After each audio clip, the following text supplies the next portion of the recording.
Really appreciate it. It's nice to see a large room.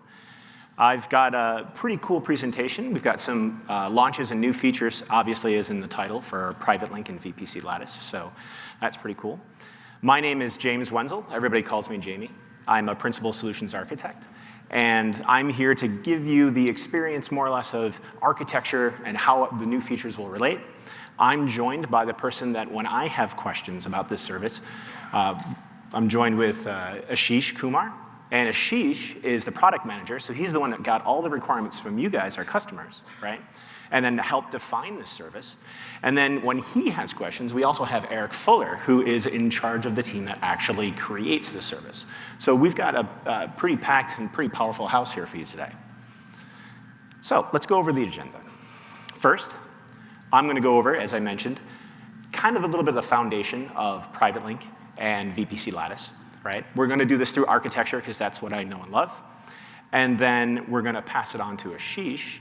And Ashish is going to do the user experience, how you are going to configure the new features in the services.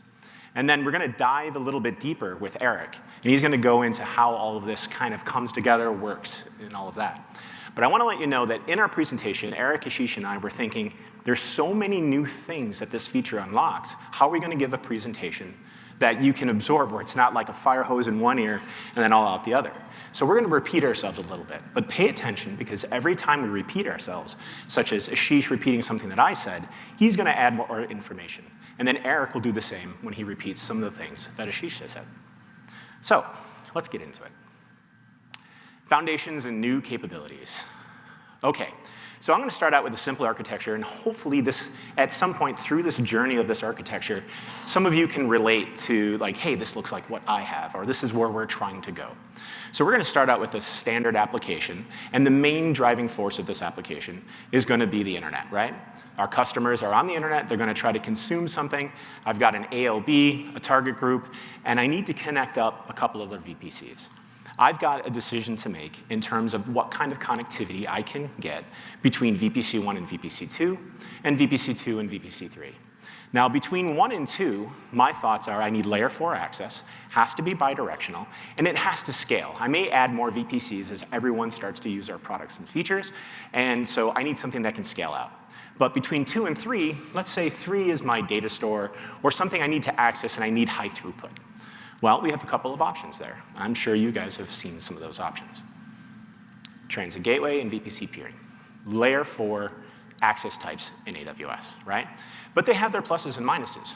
Being layer 4, we know how they act. They're pretty quick. They use IP address. Transit gateway is a centralized hub, right, that connects all the VPCs together.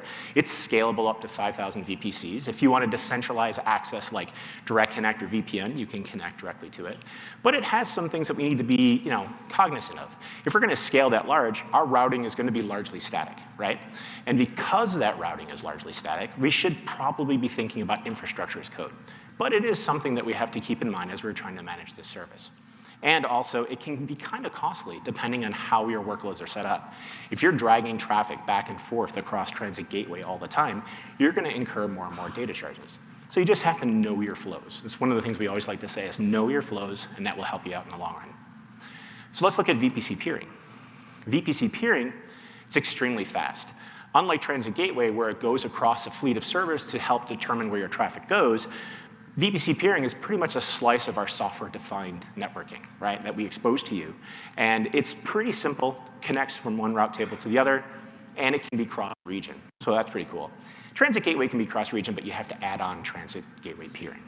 You can only have 125 active connections, though, when you're doing VPC peering. So if you can imagine, if you build a full mesh at any type of scale, the routing is kind of crazy because it's all controlled on the VPCs. But for our purposes, and for where we are, for our basic layer 4 connectivity, transit gateway will obviously go ahead and work for us between VPC1 and VPC2, and we can put peering between 2 and 3, right? We don't have to worry about 1 talking to 3. 1 just talks to the machines and the services that it needs to talk to in 2, and everything is fine. So everything is okay so far. Now, another thing we need to consider, as we always consider, is security, right? How do we handle security at layer 4? Typically, it's applied at the perimeter. Packets come in, packets go out. We need to block that. We can maybe detect something we don't like on the wire, but ultimately we're blocking something usually on ingress or egress, right? So what are the constructs that we have for that? Security groups can be applied right at the VPC level, or it can be applied at ENIs. We have firewalls, whether you're using AWS network firewall, or you could be using gateway load balancer, right? NACLs, or network access control lists, which are stateless. You have to give access in and out of the subnet, and anything that you launch on that subnet inherits those security properties. And of course, web application firewall, which you can find on CloudFront or API Gateway or ALB, and those are for cross-site scripting or URL mingling at layer 7. So these are some of the things that we can use to help protect us. Even though WAF is layer 4, or is not layer 4, is layer 7, it's typically at the edge to kind of help us with our security. But as we're going along and we're looking at layer 4 from an application lens, right? The application is generally blind. As I mentioned before, it knows stuff that comes in, it can accept or reject it, and then it can send stuff out. But that's really all it knows. The complications come in is when we have to do any adds, moves, or changes, right? We have to involve security. Let's say security has something new that they want us to implement, then they'll have to tell the networking team and the application team. If the application team needs new requirements, they have to tell the security team and the networking team, and so on for all of the groups. So you always have to have this kind of cross-functionality, which is great and fine in a perfect world, but in a real world, everybody's busy. So this isn't the most efficient way, typically, of handling things. So we have everything running. We're happy, right? And our boss comes in and says, you know what? We have a new requirement. We need to connect to a partner. They're on AWS. We want to consume their services. I don't want you to spend a lot of money. We don't want to put in too much complex infrastructure. Find us a way to connect up in a secure manner. So we'll bring up our architecture. Of course, as architects and networking folks usually do, we'll go ahead and draw something up. I got my VPC 4 here. 4 needs to talk to 1. That's the requirement, because remember, 1 needs to talk to 2 at layer 4, 2 needs to talk to 3 at layer 4, and now 1 is going to have to talk to 4 at layer 4. What do we use? Well, PrivateLink. How many of you have used PrivateLink? Good, so you guys all know. All right, I promise this, even though I'm going over this again, it's going to help out later in the slides, especially when you get to Eric and to Ashish. So looking at the skeleton of PrivateLink, VPC to VPC connectivity. It now works at TCP and UDP, which is great, right? It also is multi-account. So as you know, if you have different lines of business, or if you have that partner, which is part of our requirement, we can connect up as well. It also allows for hybrid connectivity.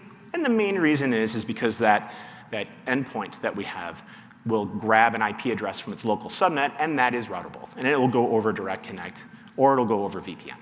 So we're all good there. And then, of course, security, right? Unidirectional stateful flows. The direction can only go in one direction. We have a throughput of 100 gig, which is great. Now, if you're using T2 micros, don't expect 100 gig throughput. So your lowest common denominator is going to be the speed of the NICs as the target of your NLB. But that's pretty good, pretty fast. And of course, it adheres to security groups. You can put a security group on your ENI for your private link. You can put your security group on your NLB. And you can even restrict things farther, or we will naturally restrict them farther, on the listener of the NLB that's presenting that service. So let's go back to our architecture, and we're going to go ahead and slide in our interface. So PrivateLink is there. Unidirectional, as you see, it's running in one direction, right? And it's going through the NLB, getting the resources, and going back to what we need. We're happy again, right? Everything is good. Our feet up are on the desk. What could go wrong? Except that our manager comes in again and says, you know what? We need to modernize. We're going to go and change all those EC2 instances that we're using, and we're going to go with something newer. We're going to go with Lambda and containers. We want to get a part of this because we need to unlock our potential in the future in the cloud. Okay, so what does this look like? We pull away our EC2 instances, and we replace them with our Lambdas, our containers, and our auto-scaling groups. Everything happens. We didn't have to do much. They did all that work. We were sitting at our desk, happy, fine, feet up, right? Everything's cool. Our manager comes in again and says, we have a new requirement. Now what we want you to do is we want you to create a new, help us split up our back end and create new connectivity to each of our VPCs. So we want to add a new VPC, and we're looking at service networks. So please give us a recommendation of what we can use. Okay, we look at our architecture again. We're going to add our next VPC, and we create our services. So I have service A, B, and C, right? So that's all done. They did that for us, and they want us to connect. And they said service network, because now they're creating services. They're taking advantage of all that new compute that we have and all those different things that they can do. They want a service network to control that access. And they heard somewhere, maybe at a reInvent somewhere, that something can help us out with that. Well, VPC Lattice. How many of you use or know about VPC Lattice? A little less. OK. So let me explain some of the bennies of Lattice. If we look at it, it is still VPC to VPC connectivity, right? And connections are made more or less on your behalf. What you do is you create a service network, and then you go ahead to each VPC and say, I want to join that service network. And all of the interconnecting pieces happen under the hood on the AWS backbone. Nothing goes to the internet, right? And then it is also still, like PrivateLink, multi-account. I've actually worked with customers that use VPC Lattice to connect to partners. And we'll explain why that's viable in a second. But multi-account. And then, of course, scalable traffic management and wait. So let's say during that process of migrating from EC2 instances to Lambdas, I want to make it easier on them. And we enable and create the service network first, because you can have it running along with Transit Gateway and VPC peering. And what we do is we'll start weighting the traffic for them, right, between the different apps. We'll start out 50-50, everything is great, and then we'll just bleed over to the new Lambda app. We can connect to another partner if we want to. It's not going to fit this business deal, but yeah, we can connect to a new partner. So you can see under account B, and everything will flow smoothly, path-based routing, and it's IP agnostic. So let's say if that account B was a different partner, you'll notice that it has the same IP address as one of the VPCs in account A. Everything works out great. Lastly, the security. This is going to take a bit. VPC Lattice was originally designed with security in mind, right? And we leverage IAM as well as SIGV4. So one of the things that you will do, you will have your network administrator, more or less, or InfoSec person, depending, or DevOps, depending on how your organization works, create the service network, and then create a policy in that network. That policy could be pretty simple, like, if you're not part of my organization, don't talk, right? You can't talk to me. Or again, if you have a partner, you can say, you need to have this specific header when you're talking, some sort of a key. It's all up to you. And you configure that in an IAM policy. Now, where things become a little easier and your services become more aware is that your service owners have the ability to assign a role, and they also have the ability to assign a policy. So to make things a little bit easier, let's say I'm a service, Eric's a service, and Ashish is a service, right? And I'm dev, and my role is Jamie. My policy is to say, Ashish can do a get from anything that I have in my service. But that's it, right? And then maybe Ashish has a policy that says, Eric can only do a get from his service because he's production, and we don't want anything mixing in any way. We could also overlap, and Eric can have a policy that says Jamie can never talk to Eric, but Ashish can only request a get, or whatever it is that we want. You can get very granular. But the cool bit about this is your service owners set this up. It doesn't have to involve the networking folks, and they just have to make sure they adhere to whatever principles that your InfoSec sets up. So you're building organic security, and as you scale, as you add more services, the new service owners or the service owners that have multiple services will determine the rules, and they will determine how they can be accessed and what they can access, right? So now we've kind of solved the layer 4 problem of my app not being too aware, and I want to get more granular with the way I can send my traffic. So let's go ahead and add that in. Now I've got layer 4 access, right, between VPC 3 and VPC 2. And I've got layer 7 access through URLs between VPC 2, 3, and 5. This is a regional construct, and I can keep adding VPCs as I need. Now I'm happy. I've just learned this new service called VPC Lattice, right? And the next thing that happens is my boss comes in, and they're like, well, you know what? We've got a partner, and we need to access more than one service. It's more than just an NLB. with some targets. We need to access a group of services behind that. Okay, so let's take a look at what we've got. Here's our partner, right? And our partner here at VPC 6 is going to talk to VPC 2. And we want them to access RDS databases, right? Which is a little different than what we can do with the NLB. We could do it with some tricks, but we'd rather have it more managed service and more dynamic. So what are our options? Well, is what we're announcing today. Cross-VPC resource access. Let's take a look at the benefits and the insides of this. So something should look familiar, or a couple of somethings should look familiar to you. VPC to VPC connectivity through VPC Lattice or through PrivateLink. It has multi-account capabilities because Lattice and PrivateLink have multi-account capabilities, sharing through Resource Access Manager or RAM. And we also have scalable traffic management, right? We inherit all the benefits of Lattice. We inherit the unidirectional flow of VPC PrivateLink. And it's still IP agnostic because those two services are. And of course, if we're going to go down to security, we have all those things as well. But we have one added extra thing, resource configurations. You'll notice within the diagram, I have the EC2 instance. I have the resource configurations that basically define what is being shared out through my PrivateLink. And then I also have the same thing on my VPC Lattice or on my service network. So you can go ahead and define a group of services that you want to share either through PrivateLink or through your service network. So now we're looking at what we've got. We're going to go ahead and slide in. We're deciding to use PrivateLink. It was the easiest thing, right, for VPC2 to talk to VPC3 or VPC6. I've got my resource configuration. It's going through something that's called a resource gateway. More on that later. And we're accessing our RDS. So we're happy. Everything's working. We've learned about a brand new service that was launched at reInvent. No one can ask for anything more, right? Well, our manager comes in yet again and says, you know what? We need something else. I was looking at all those networking diagrams that you did, every single one. And it's a mess. How are you going to manage all these things? I understand we're doing infrastructure as code, but we have to do something different for all these things. Can't you just use like maybe one or two services like PrivateLink or VPC Lattice? Yeah, we can do that now, right? So we're going to take away our transit gateway, and we're going to take away our VPC peer, because those are some things that have some manual steps. Our applications or our services are not very aware of them, and we'll go ahead and slot in VPC Lattice. That's the choice we're going to choose, right?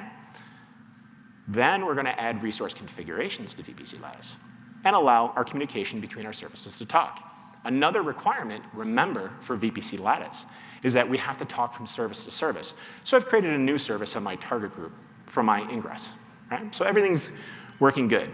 But some of you might be thinking, you know, Jamie, when you first started, you said they needed layer 4 access between 1 and 2 and between 2 and 3. Well, VPC Lattice now has layer 4 access with this new service. This is only one way of doing that access. There are some others that will be said in a moment. I'm going to turn it over now to Ashish so he can explain to you how to use this and about those different access points.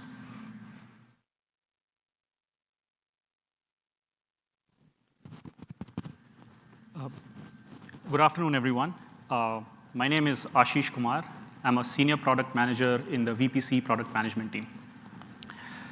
My friend Jamie took us through a network modernization journey, and we reached a point where we said we needed access across VPCs to resources, and not just services, resources, in a manner that is consistent with PrivateLink and or VPC Lattice.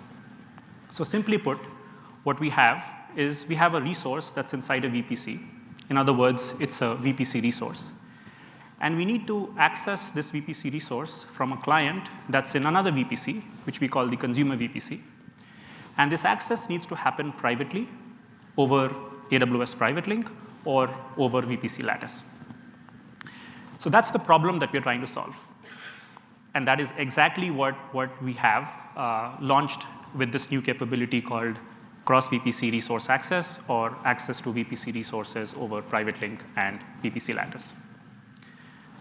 But before we discuss further, it's important for us to sort of take a moment and understand what exactly we mean when we say VPC resources. So very simply put, anything that lives or resides in a VPC can be termed a VPC resource. So it can be an EC2 instance. It can be a cluster of nodes.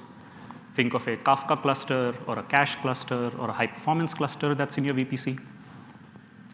It can be a database, a single node database or a multi-node database. Think an Aurora cluster.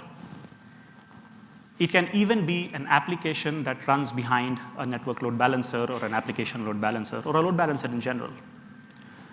What it can also be is that it can also be a resource that's running on-prem that's connected to your VPC via VPC peering, via Direct Connect or via VPN.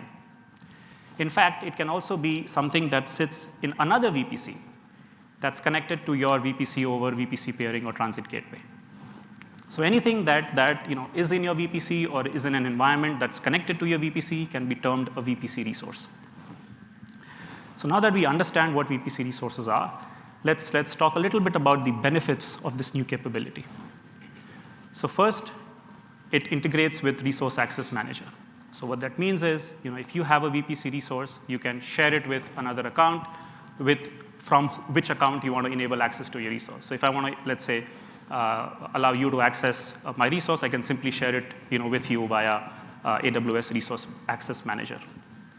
And once a resource has been shared with you, then you get to decide how do you want to access that resource? How do you want to enable connectivity to that resource? Do you want to do it over AWS PrivateLink, or do you want to do it over VPC Lattice?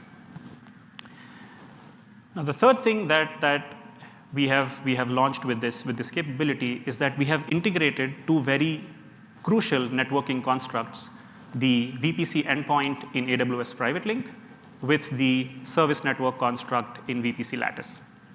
So Jamie spoke a little bit about what service networks are. I'll just do a short recap. Service networks are essentially a logical collection of things, of services and resources. So you can create this logical boundary and add multiple resources and services to it. Now, when you use a VPC endpoint in conjunction with a service network, what it lets you do is that you have multiple things in the service network, and you can access all of those things through a single VPC endpoint. Similarly, if you've been using service networks all this while, you know that the things that are in the service network are not accessible from on-premises. But now, if you use a service network in conjunction with the VPC endpoint, you can access everything that's within the service network from on-premises via the VPC endpoint. And we'll see more of this in the later slides. And talking of on-premises, with this new capability, as I mentioned earlier, your resource can also be on-prem, the one that you're sharing. And once something's been shared with you, you can access it from your VPC as well as from on-premises. Right, so now we understand what VPC resources are. We understand the benefits of this new capability. Let's talk about how you can actually go ahead and set this up. So we'll first talk about the experience on the provider side, the account that's sharing a resource, and then we'll talk about the experience on the consumer side once a resource has been shared with you. So starting from the provider side, let's say you have a resource, for example, an RDS database in your VPC. The first thing you do is you create what is called a resource gateway. Now, a resource gateway is simply a point of ingress for traffic to come into your VPC. You ideally need to create just one resource gateway in a VPC. If you want, you can, of course, create more. But the requirement is that if you're sharing a resource with some other account, your VPC needs to have a resource gateway. You do not, again, let me reiterate, you do not need to create a resource gateway each time you want to share a resource. Then you create what is called a resource configuration. A resource configuration is a logical object that represents the resource. And we'll talk more about this in later slides. So let's say if you want to share an RDS database, you need to first create a resource configuration for the RDS database. And once your resource configuration is created, if you want to enable access to your resource, your RDS database from 3 different consumer accounts, what you simply do is you simply share the resource configuration with those 3 accounts via AWS Resource Access Manager. So simple 3-step process. You create your resource gateway. you create a resource configuration to represent whatever is it that you're sharing, and then you share the resource configuration with consumer accounts using RAM. Right, so we introduced two concepts, the resource gateway and the configuration. Let's take a moment to understand what those are. The resource gateway is, as I said earlier, it's a point of traffic coming into your VPC. So if clients in other VPCs who you have shared your resource with are accessing your resource, it's through the resource gateway that traffic comes in. A resource gateway under the hood is basically elastic network interfaces that get created in subnets in different availability zones. And when traffic comes in, it comes in through these elastic network interfaces to your resource. You can also add security groups to the resource gateway to control what type of traffic goes to your resources through it. Right, so that's resource gateway, pretty simple. Let's move on to the resource configuration. Resource configuration is, as I said, a logical object that represents a resource or a group of resources. And when you share the resource configuration, you essentially give another account the ability to sort of access or enable connectivity from their VPC to your resource. When you create or when you define the resource configuration for a certain resource, you have to identify what resource that resource configuration represents. And you can identify the resource in the definition of the resource configuration either by its IP address, or by its domain name, or by its Amazon resource name. So you define the resource configuration, and you reference your resource either by its IP, or by its domain, or by its ARN. We also have certain types of resource configurations which are meant to help you represent more complex resources. So let's go over them one by one. The first is what we call the single resource configuration, which is essentially, will be used to represent an independently shareable resource.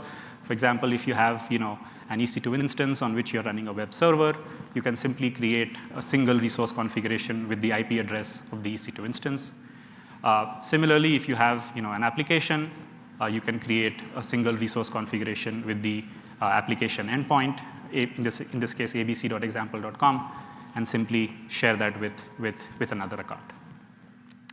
If, however, you have more complex resources, for example, a cache cluster, or for that matter, any type of cluster, you can create what is called a group resource configuration. And for every node in the cluster, you can create what is called a child resource configuration. So let's say you have a cluster with 3 nodes. You create a group resource configuration to represent the cluster, and then you create 3 child configurations to represent each node in that cluster. And the child configurations inherit the sharing properties of the group, meaning that once you share the group with another, an account, the children automatically sort of get shared. Now, the beauty of this is that if, let's say, your cluster were to scale up and a 4th node were to be added to your cluster, you simply could create a 4th child configuration, add it to the group, and because the group was already shared with a client, the child would also be accessible from the client. You don't have to do anything extra. You can scale up and down the cluster in a completely transparent manner from the client. They don't have to do anything. And the last type of resource configuration is what we call the ARN resource configuration. This is a resource configuration that is meant for you to share RDS databases. So you simply, when defining the resource configuration, you provide the ARN of an RDS database, and that automatically understands how many nodes are there in the database. If there are any group child relationships, there is a writer, multiple readers, all of that is automatically taken care of. You simply share the resource configuration, and clients have access to your RDS database. And also, if the database goes through any sort of failover and instance replacement, scale up, scale down, that is all handled automatically for you. You just create the configuration with the ARN, and you share it with whoever you want to enable to access your RDS database. All right, so we understood, we looked at the resource gateway, the resource configuration, and types of resource configuration. We'll move over to the experience on the consumer side. But before that, let's just recap. So if you have a resource in your VPC, you need to make sure that your VPC has a resource gateway. If it doesn't, you create one. Then you represent your resource with a resource configuration, and then you share your resource configuration with a consumer account using AWS Resource Access Manager.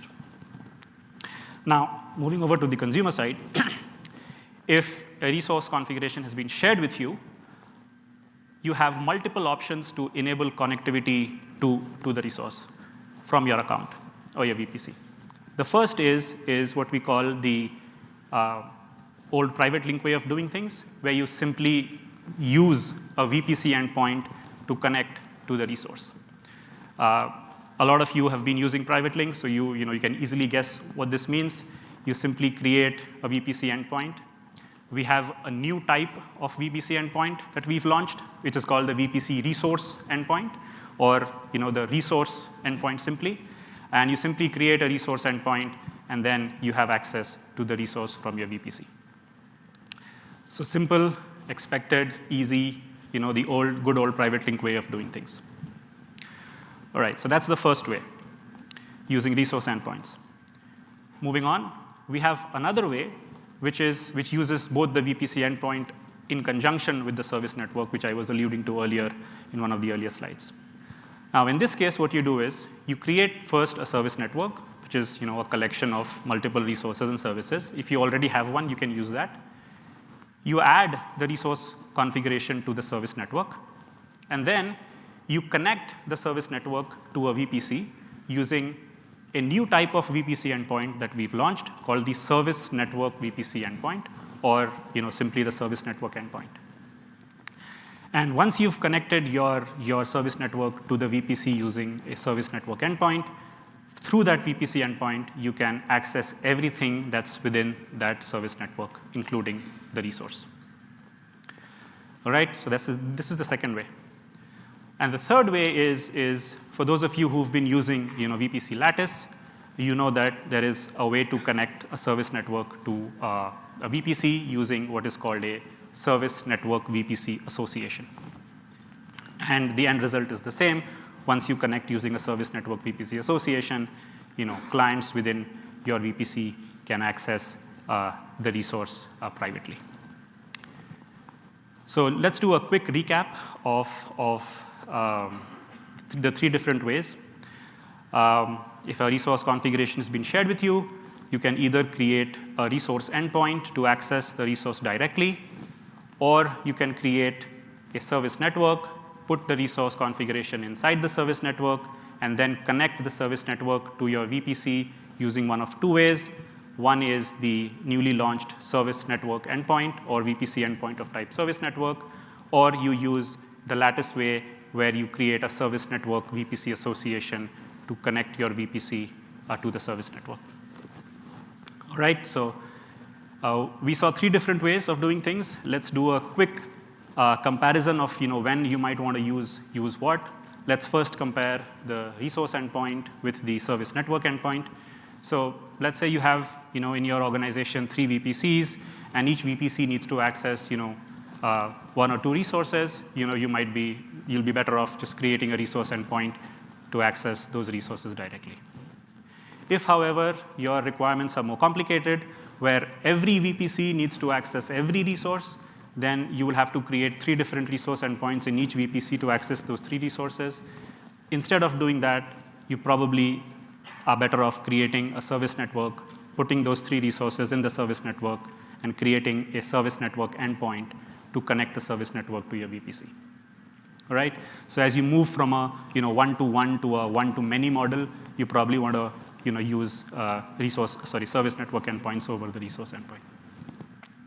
All right, now let's compare the service network endpoint with the service network association. Now, both these methods are ways of connecting service networks to your VPC. There are some differences, though.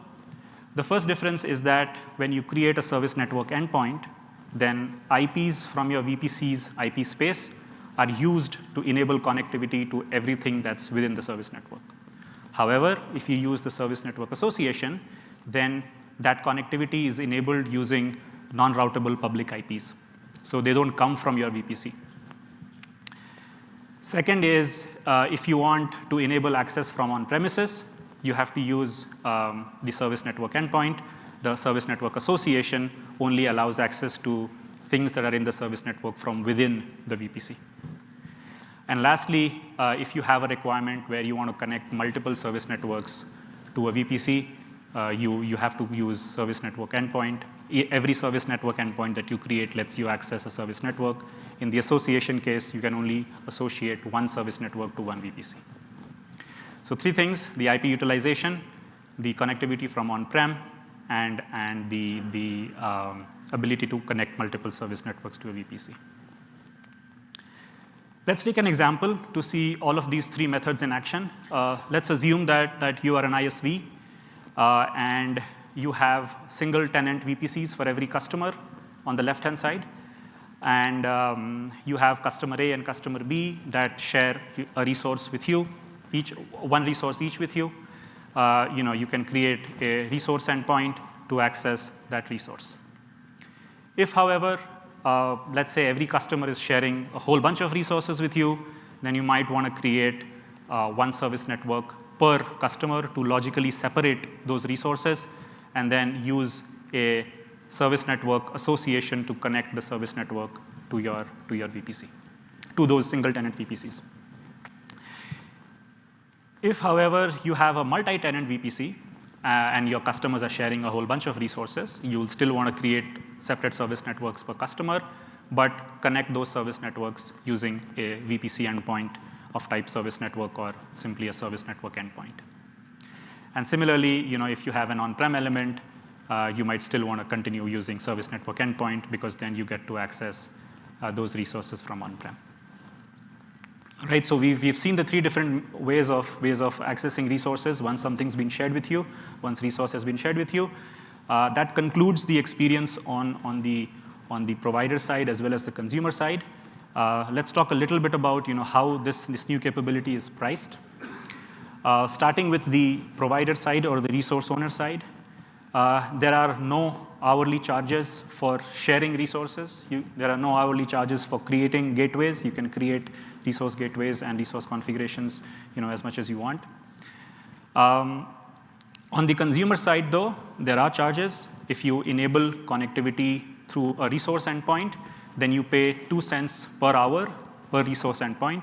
Remember, this is a regional charge. This does not apply per availability zone. So you pay for the resource endpoint as a whole, not a resource endpoint in 2 availability zones, so you don't pay twice the price. So 2 cents per hour per resource endpoint.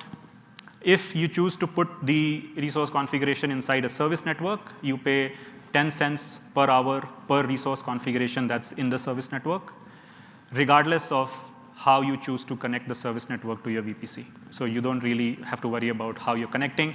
You only pay for the resource configurations that you add to the service network. And then once you start accessing resources, there is a data processing charge. On the consumer side, it is the same as PrivateLink's data processing charge, which is tiered. It starts at 1 cent per gigabyte, and as your data processing volume goes up, it starts going down to 0.6 cents per gigabyte, and then to 0.4 cents per gigabyte. And if you are a resource owner, you pay a data processing charge of 0.6 cents per gigabyte for everything that comes and goes through your resource gateway. All right, so that's pricing. Let's take a quick look at an example of an AWS service that is already using this capability. So Amazon EventBridge, up until before reInvent, allowed you to send events to a public API. And the requirement was that they wanted to enable their customers to send events to private destinations, private APIs. So now they can simply ask their customers to create a resource configuration, a gateway, share the configuration with another account, and that account can, using under the hood this new capability, send events to a private API that's inside a VPC. And AWS Step Functions is also using this capability to help orchestrate private services across multiple different VPCs. All right. We have a rich portfolio of launch partners who have announced capabilities that are built on private access to VPC resources using PrivateLink and Lattice. Grafana customers can access their private data sources from Grafana Cloud using Private Data Connect without deploying an agent. Neo4j customers can enable private access from other accounts to a Neo4j graph database running in their VPC. Palo Alto's next-generation firewall can access resources in a customer's environment, such as S3 buckets, syslog servers, and Palo Alto agents. ClickHouse's data ingestion offering, ClickPipes, can connect to resources such as MSK clusters in customer accounts. Informatica's advanced serverless offering can access private data sources in a customer's environment. Redis, customers can access Redis cache clusters privately from their VPCs. And Starburst's offering, Starburst Galaxy, can now use this to access resources in customers' environment. And DataStax have AstraDB that is now accessible privately from VPCs using this capability. Now, with that, I will hand over to my colleague, Eric, to dive deep into this launch.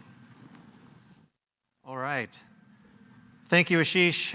My name is Eric Fuller. I am a senior principal engineer at AWS. I've been leading some of the teams, or help lead, who built this capability. And I'm going to be going into a little bit of how this all works. Now, Ashish walked you through a lot of the experience, how to configure and how you should be thinking about cross-VPC resource access. Talked you through the provider side where you've got these resources you want to expose to your consumers. And he talked through the consumer side where you have these different ways that you can connect and send data through to resources and other VPCs. Now, there's a lot of information there, so I'm going to take a moment to kind of give you some guidelines around how you can choose which connectivity model you want to use on the consumer side. Now, the first one is kind of the easiest one. It's the VPC endpoint of type resource, or the resource endpoint, and this gives you that really easy. I want something that I'm just going to talk to this one resource, very similar to the PrivateLink model that you know today. And this is great if you've got small deployments or a limited number of resources that you're trying to talk to. It's also helpful if you haven't had a chance to look at service networks yet. Maybe your organization hasn't adopted them, because you can get going with this today and not have to dive into that just yet. But let's say that your deployment starts growing and you have a growing number of resources, a growing number of VPCs that need to access those resources, say in the hundreds, 500 VPCs, 500 resources, and you don't really feel like creating 250,000 different VPC endpoints and managing all those. And that's where service networks come in. They really give you this boundary where you can sort of collection of things together and then access those consistently from different VPCs. And the first way that we kind of talk about as the preferred way of accessing things in a service network is with a VPC association. Now, what's helpful about these is, like I said, you can reuse a service network from many different VPCs. And this provides access to the resources and services using these non-routable lattice IPs. And that's why we say it's kind of the preferred method choice for accessing service networks, because it's the most secure. Like, you know exactly where your boundary is and the things that can connect to your resources. It's limited just to the VPCs that are associated with that service network. But actually, the things that make that great are also somewhat inhibitive sometimes. So if you need to access from on-prem, if you need multiple service networks, then you choose the VPC endpoint of type service network. This is where you get your one endpoint accessing your many resources, gives you your routable IPs from the subnets inside your VPCs, and gives you that ability to have multiple service networks accessible from the same VPC. All right. So we're going to build up a little solution here, and then I'll go into not just the configuration, but kind of how the data path goes. So on our left, we have an EC2 instance sitting in one VPC in one account, and we have our IP address sitting in another VPC in another account, and we need the EC2 instance to be able to talk to the IP address. Now, Ashish already told us, first thing we do is we need our resource gateway. You want to have that in multiple availability zones so you have redundancy on your data path. Then we can do our resource configuration. So this represents our IP address in our one VPC, and it'll be linked to that resource gateway so that when traffic comes in for this, it'll flow through the resource gateway we specified. Next, we need to share that configuration out to the other account using Resource Access Manager. They accept the share, and then they can create a connection of their choosing out to that resource. In this case, and for all my examples, I'm just going to use the resource endpoint because it's the simplest one to draw diagrams for and reason through on the screen. When the consumer creates this endpoint, they get one more thing, and that is a unique DNS record which represents that resource in the other VPC. So when they want to communicate with that resource, they'll use this DNS record to find out where it lives. And you can imagine if for some reason you wanted to have a few different endpoints talking all to the same resource, each one of those would get a unique DNS record. Okay. So just summarizing that, because I thought it might be useful to have a reference slide. You're creating your resource gateway, your resource configuration. If it's another account, you share it out. The other account accepts that share and then configures their connectivity with one of the methods that we already spoke through. So how does the actual connectivity work? What does it look like when this instance tries to create a connection through to the IP address on the other side? Well, first thing is that Ashish mentioned we've got ENIs. So for the gateways and for the VPC endpoints, you're going to have ENIs sitting in your subnets, and those ENIs are going to have IP addresses. Now, on the endpoint side, this really matters because those IP addresses are the same IP addresses that are going to show up in the DNS record when you try to talk through. So very similar to how PrivateLink works today. If you're familiar with that already, when you resolve your PrivateLink DNS names, they come back with the IPs of the VPC endpoints that you created. So here we go. Our EC2 instance goes out to resolve DNS. In this case, it's going to return the .22 address in subnet 2. So now my EC2 instance knows that I've got to talk to that IP if I want to get to the resource. So it starts sending some traffic through, starts initiating the connection. Once it hits that ENI, that's when it enters PrivateLink and VPC Lattice. And their main job is to convert the traffic from the consumer VPC over to the resource VPC. So on the one side, you have an EC2 instance talking to the VPC endpoint. On the other side, you have the resource gateway talking to your resource. I just want to zoom in quickly on this part here and talk to you a little bit about what's happening. So I mentioned it has to translate the traffic from the consumer to the resource owner. And in doing this, beyond just sort of doing that simple version of what I just said, it can handle things like IPv4 to IPv6, either direction, doesn't really matter. It can also do, if you think about it, you might have a bunch of EC2 instances that all need to talk to the same resource. When it comes out the other side, it's going to be one ENI at the resource gateway, so you could have source port collisions. We take care of source port allocation inside this layer as well, so you might see a different source port when it comes through on the other side. And of course, not all traffic flows one way. Without a response, it's not too meaningful. So when traffic comes back from your resource, we convert the traffic from resource to gateway back to, on the consumer side, endpoint to EC2 instance. All right. Just a quick recap of how it works when you connect. You look up the DNS for your resource. You get that local IP that you need to talk to. How that IP looks will depend on the way that you configured your connectivity. Then when you start sending traffic through PrivateLink and Lattice, will take care of rewriting that traffic out through the resource gateway, and then it arrives at your resource. Now, you may have noticed that our resource gateway was sitting in a different subnet and routing traffic off to our IP address. Maybe you're thinking, what else could I send traffic to? Ashish talked about you could do on-prem, but you can actually do more than that. You can do stuff over peering. So if you had some resource in another VPC that you were peered with, you could create a resource configuration for that and then share it out and have traffic come through your resource gateway. Similarly, if you have something on-prem, you can have a resource configuration for that, and the resource gateway will route traffic, just like anything else in your subnet would, over transit gateway or what have you, off to your corporate data center.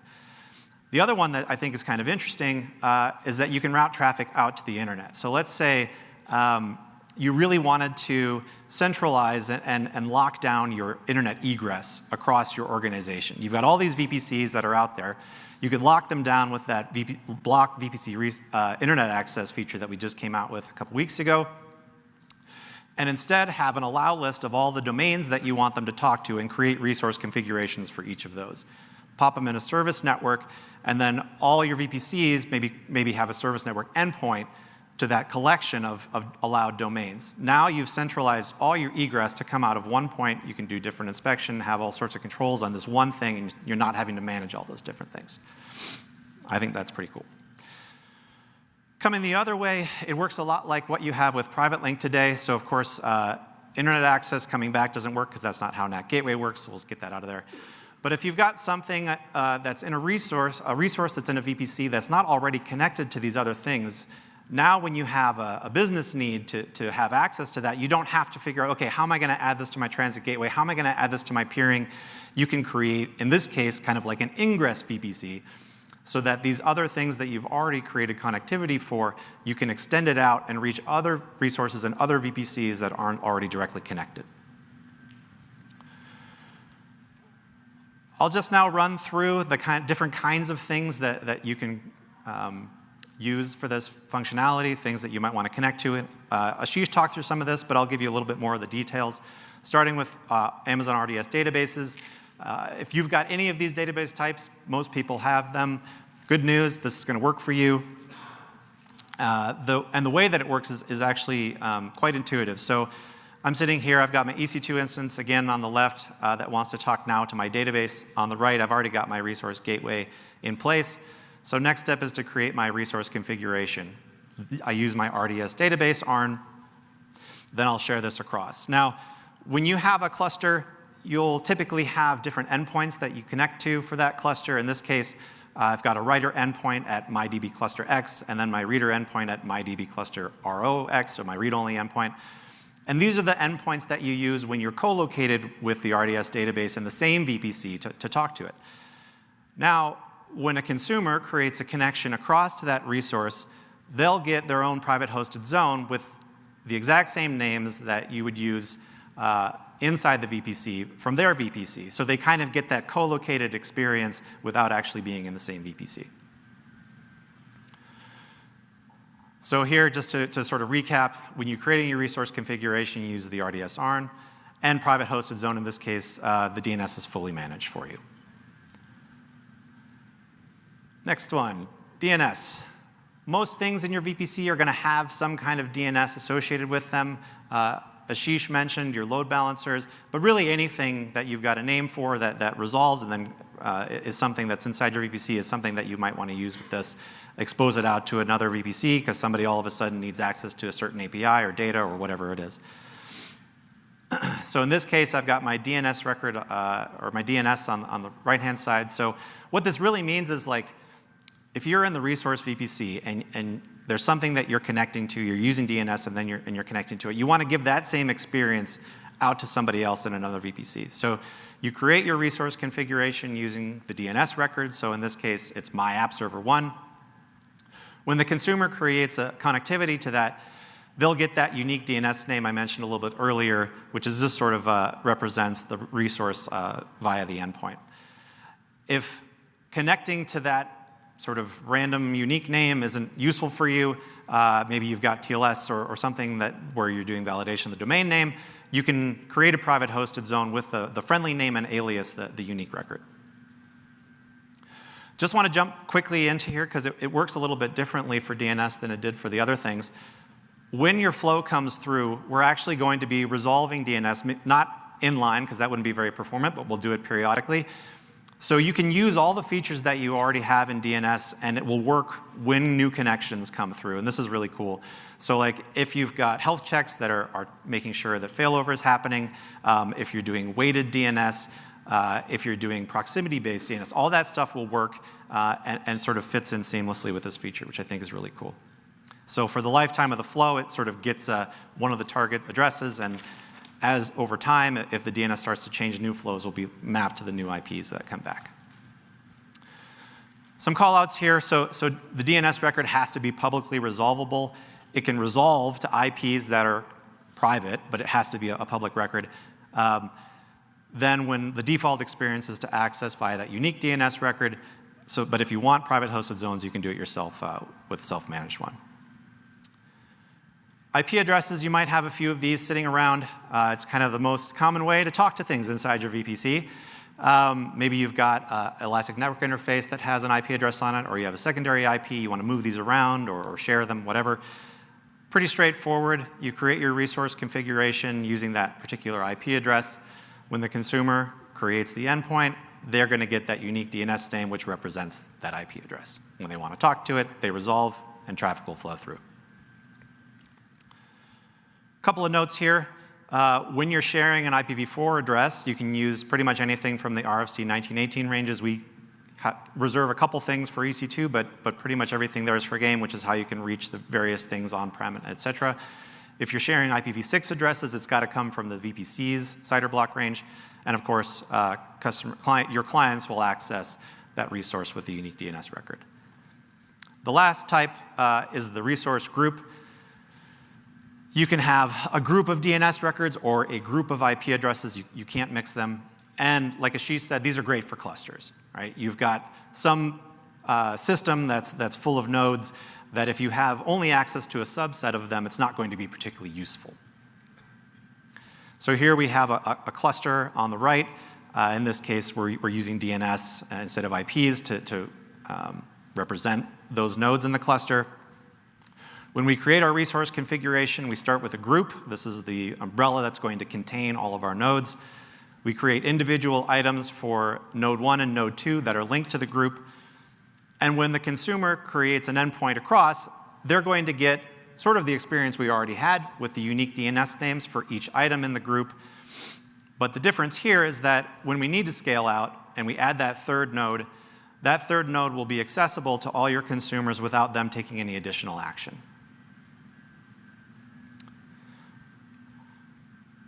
All right. And this is pretty much what we just said. So there's been a lot of functionality here, and it's a simple capability on paper, but like there's so many new use cases that this really unlocks that I think it's going to take some time for it all to settle in. Jamie walked you through how an architecture can kind of start simple and new requirements come in that bring in additional complexity, but that this new capability in PrivateLink and VPC Lattice to access VPC resources across different VPCs can kind of simplify and give you a new tool to bring some order to that complexity. Ashish walked you through the customer experience, talked about the resource owner side and the consumer side and some of the great launch partners we have. And then I gave you a bit of a deeper dive into kind of how it all works and the different experiences based on the resource types that you have. Now, hopefully this gets some of your imagination going. There's a lot of new use cases that this unlocks, which you could not do or had to do some really serious workarounds to do before we launched this week. So I'm really excited to see how you all use this. If you're looking to learn some more, you can either check out the PrivateLink or Lattice documentation. Jeff Barr's got a blog out that has basically everything that we covered in this talk, along with the integrations of step functions and EventBridge. And that's pretty much it. Thank you, everybody, for your time today. Really appreciate it, and have a great rest of your reInvent.